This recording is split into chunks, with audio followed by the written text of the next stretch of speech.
need to start to define what is our expectation of police officers. First, we saw the streets erupt 4 days ago with riots and cries of excessive force when 17-year-old Abdullahi Muhammad was shot by officers. Tonight, the former Salt Lake City police chief is speaking publicly about that shooting. News specialist Nicole Vowell has more from the former chief right now. Nicole, he's pretty critical of how they're handling the case. Deanie, very much so. He says if he was still chief by now, he absolutely would have released the body camera video of the shooting, saying it's about trust and transparency, something he says the Salt Lake City Police Department is failing at.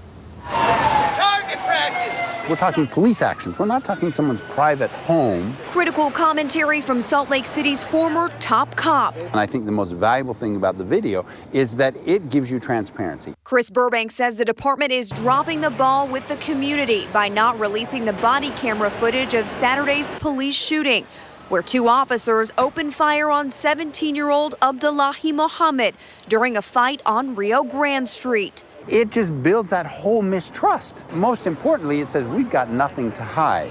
Given the recent climate on the streets, Burbank says delaying the release of the video to the public poses one problem. Have you seen the body cam footage from over the weekend? I have.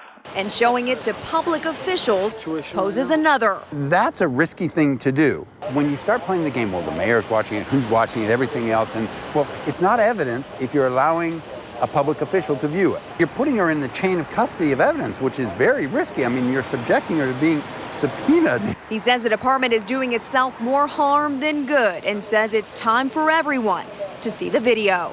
At a bare minimum, we owe the public, right? This is why we used force. I did reach out to the Salt Lake City Police Department tonight to give them an opportunity to respond to Burbank's criticism. As of news time, I did not receive a call back. Deanie, we will be sure to follow up on this one tomorrow. Yeah, interesting to hear his comments. Thanks, Nicole. Mike?